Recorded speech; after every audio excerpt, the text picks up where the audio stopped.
we are thrilled to welcome local comedian Bill Squire to the show. Bill, how you doing? I'm doing great. We got to get you some Jordans, though, man. I was just about to talk about he got the ivories on. I would have worn Jordans had I known you were going to wear Jordans, but I've already accepted the fact I'll never compete shoe game-wise with these two. No, it's one of my favorite things about the show is to see what you guys are wearing every day. Like, really? Because I have like 150 pairs of shoes. Like, I have so many shoes, a lot of Jordans.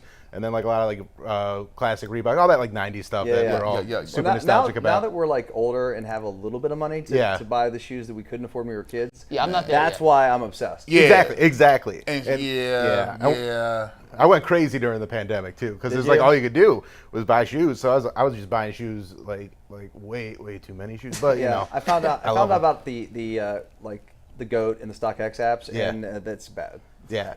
Once I figured out the lotteries too, like oh man, it was over. And then you see what messed up with me was like I kind of got it so I got married first, and then it came like after like year 2, I was just like, yeah, I'm getting all these shoes, and she's like, when did you become obsessed with this? And I was like, oh, don't get it twisted. I just been poor. Right. Exactly. So it has nothing to do with you in our relationship. This has to do with the fact that I am scarred mentally because I did not get these when I was younger. Exactly. I remember I just got the Aqua 8s that aren't even like a good looking shoe, but I just always wanted them. Same. Because I actually. I like them, but they look weird with jeans. Like you can't really rock them with jeans. They look kind of crazy, they're like but military boots. Yeah, they kind of high. Yeah. But then I got into it where I need to have I don't have any 8s. I got like a pair. I just need to have the collection. Yeah.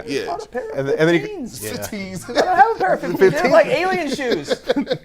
Sorry. Sorry, we've bored everybody. Yeah. Bill's here. You got a new comedy special this Friday. Yeah, Tell us a little about it. I'm shooting at the Brothers Lounge right there on 117th in Detroit, and if you've never been there, they do music every night, and then they let me do comedy on Tuesdays, and they are kind enough to let me do my special there this Friday. The early show's already sold out, so there's only a few tickets left for the late show, and it's gonna be a lot of fun. It's it's a lot of comedy about my relationship with my dad and my mom, and like how they're a little.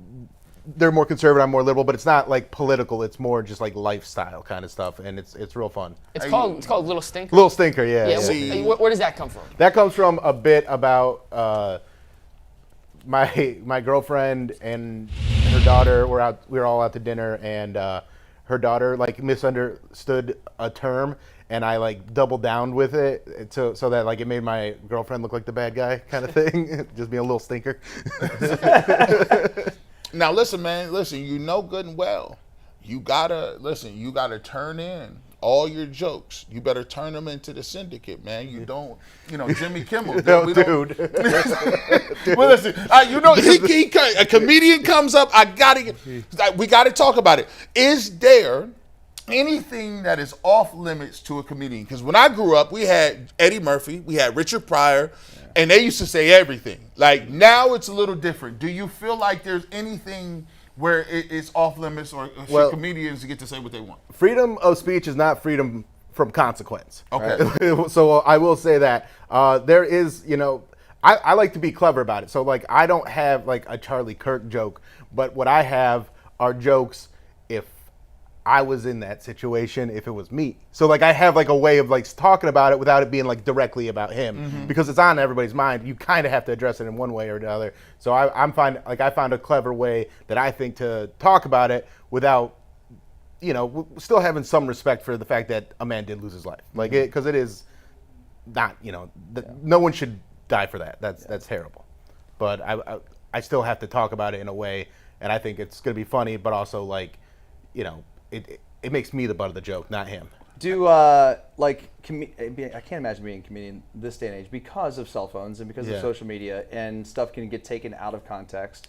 Well, this with radio too. Yeah, where I would say something and they would just completely ignore the 10 minutes before, the 10 minutes before, the 10 minutes after, where you're like when Shane Gillis got fired from SNL. I was like, the first thing I said was, I understand why SNL did this. They just hired an Asian guy, and it's a bad look for them. But also, if you went through all the old podcasts that I've been on over the years, I would have been in the same boat. I've said terrible things, a lot. And so, like, you could, if you wanted to dig through all these podcasts, good luck finding them. But like, they're out there. Like, I've said some crazy stuff. Yeah. Well, like Chappelle does that show in his hometown now. Yeah. Where he takes the phones away. Oh yeah. The last couple comedy shows I've been to, they put your phone Yeah. in that little Yeah. lock bag. Would you trust that? Do you Yeah, I trust. And also, like, you know, if something leaks and it goes big for me, that's actually good for me. Yeah. Like, Right. because I need the exposure. Right. Like, if you're Chappelle or like, you know, I was just in New York at the Cellar, and they just put your phone in a lunch bag now. They'll just like put it in like a brown paper bag and be like, hey, don't be on this right now, kind of thing. So like, there's all sorts of ways of going about that, but at the same time, you can't stop creating just because you're afraid something's gonna leak. Like, Yeah. Do you have? So obviously, you know, when you're in, like, I guess we're in public life, right? So we sometimes talk about our significant others. We talk about our family, our lives. Do you have any? Have you ever gotten in trouble with the people that All are the in your time. life where it's just like, dude, I didn't like that joke, and you're like, I got one that I get in trouble with every time because it goes viral from time to time, and then my ex-wife will get mad because and like we're pretty cool, like we get along, but she just doesn't like this one joke because it's yeah. I can't say it on here, Yeah, but right. it's funny. Like I'll tell you off the air because And so does she call you like, hey, dude, come on, man? she's like, stop posting that. I'm like, I didn't post it. I got reposted. Like, You can't control but I posted it 'cause I'm a little stinker. Bill, you're from Cleveland. Yeah. You're a Browns fan. Yeah. We talked about it last time you were here. Do you ever tie the Browns into any of your comedy acts, or are they From time enough of a Yeah. thing by themselves that you don't have to? So like, there's other people that do it so well. Like, you know, like Mike Polk is so good at doing like Browns jokes that like I've always like if I think of something in the moment I throw it. But I've never tried to like butter my bread with just being like the Cleveland sports guy because I'm just like I kind of want to keep those worlds a little bit separate because I just want to be able to enjoy sports or not enjoy it and not have like everybody look at me and be like, oh, what's Bill gonna say about the Browns in the situation? So like, I tried doing it for a little while. It's not my thing, and also like, it's just so redundant now with them being so like Right. hard to watch. But like, I do think they're gonna sneak one out this week, though. I do think they're gonna be. It's gonna be like a low scoring game, but I think it's gonna be like a fumble return for a touchdown and like a 14-10 win. Someone told me that the Browns are basically the sports version of a comedy special. Yeah. Would you agree with that line of thinking? No, because I don't watch every comedy special, and I do watch every Browns game still. Like I can't. Yeah, no. I mean, they find the craziest ways to lose and just be disappointing, and like there's always something new. Like I mean, from week one with the kicks and stuff like that, and then last week like looking like we were in it in the first half, and then the second half just completely falling apart. It was just it's amazing, but. I love them, go Browns. So outside of the Browns, making fun of the Browns, like when you travel around, you go to other cities. I mean, Cleveland has this, I don't know, like negative view from outsiders that we're like a crappy town or whatever, and it couldn't be further from the truth. We know that. We're from here, from Northeast Ohio. Do you like make fun of yourself because you're from Cleveland to just kind of get on the level? Like, is that an icebreaker? Yeah, like it's kind of an icebreaker, but it's also like one of those things where like every town kind of has that outside of like New York and LA and like Chicago, Miami maybe. But if you go to like Kansas City or too, by the way. yeah, right, like and everything's like perspective anyway. Like there's good parts and bad parts of every city. Facts. Like, but you go to a place like Kansas City, it's about the same as Cleveland. Respect-wise from the rest of the country, they just have a good football team right now, or they did 0-2 as well. So, but it's fun to go to those cities and like do jokes that are kind of just make fun of their city a little bit and rip on their city, and they'll be like, "You're from Cleveland." I'm like, yeah, but that's why I can do it because we're like brothers in being badge of honor, bad man. cities. Yeah, like when I was last time I was in Kansas City, I was talking about Andy Reid's son and all his troubles, and it. Crushed. they love that. That's so crazy. Like, have you ever got out there where you writing and you're writing a joke and you're like, man, this is gonna hit, man, this is gonna be crazy, and then you go out there and you say it and it's like, dang, y'all didn't really even react to that, and then you something you thought was just a segue or something that turned out to be super funny. All the time that happens. Especially, it's like when you're really excited about like something you say on here too. Like you're like, this is gonna be, and then it just kind of falls flat. Or like, and you're real good with like the titles and like the clickbaity kind of things. Oh, he's You're the like, king. this is the one. This he's is the it. Yeah. And then you're like, what? Where? What? It was Nothing? 5 years. Yeah. The Happens all the the time. comments ain't even there. I'm like, where's the comments? I Yeah. need this to be hot. It ain't hit that way. Bill, what's your creative process in coming up with a routine? Is it sitting down and actually trying to write out jokes? Is it taking notes on daily stuff that happens to you? It's more like shower thoughts and driving thoughts. Like I'll think of something while I'm driving or while I'm in the shower or something, or just like going about my day. Like I wouldn't say like I meditate, but I play a lot of Madden. So like, but like I play Madden on the easiest mode sometimes just because I want like I want to that like flow state, get You want to be doing something. do something so that my mind can wander, and then I can be like, oh, that's a good idea. I should write that down and then flesh it out. So like it's more of like finding something to do that's kind of mundane and kind of monotonous, and then letting my mind wander and letting the ADHD take control, and then all of a sudden I got new jokes. Do you have? Oh, sorry. Go to ahead.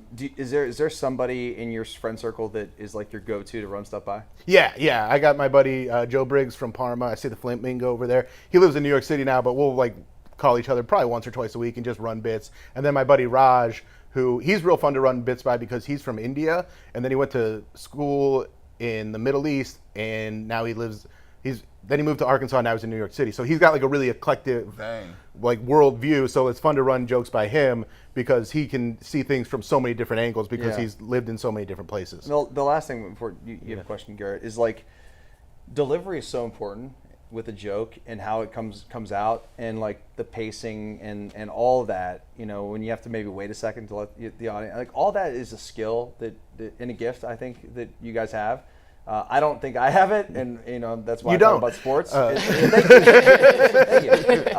But I'm saying like. But you can touch your toes. That, or is that just something you have? I mean, it's like there's some natural parts of that, but then as you learn to like hone it, it becomes more of a tool or like just a skill to really use that timing and use that rhythm to make things funnier and like bring things up and bring things down. And you see, you know, a guy like Chappelle's a master at it, right, where he can kind of lull you into like a false sense of like, oh, this is kind of, and then boom, hit you with something out of nowhere with almost just a look or even like, you know, one word or something. So it just takes time and then like building on that natural talent. Like you had, like, you know, you guys are athletes, so like you were naturally talented, but then through work and, you know, just muscle memory and all that stuff, you get better and better at it.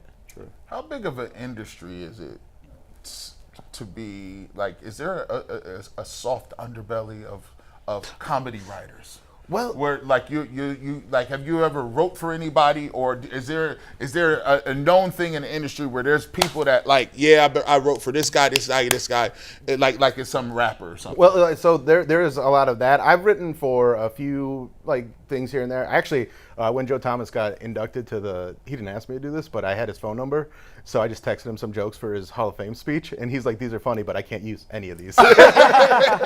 Are any of them appropriate to share? No, I can't do that. Man. So there is like my one buddy. His name's J. Chris Newberg, and he's been like he writes for a bunch of TV shows, and he's like, you've probably seen, he does like this thing where he wears a bucket hat and like says something crazy and then does the more you know thing. He's pretty popular on social media, but he's written for everybody. He's written for the Emmys, the Oscars. He's done all sorts of stuff. So there's a lot of that. But being in Cleveland, I don't do as much of that. Mm-hmm. I do stuff like help someone write a speech for a wedding. Okay. Yeah. I'm going to text you as soon as we get off air. I need to know what these jokes to Joe Okay. Thomas All right. At least you can share them. I don't know if I have them anymore because I got a new phone, so I don't know if they're still. But if yeah. Off the top. Yeah. But we got 2 minutes left, so real quick, once again, plug the special on Friday. Yep. This Friday, Brothers Lounge. You get tickets at billsquire.com. There's only, I think, 10 or 15 left for the late show, so if you want to snatch them up now.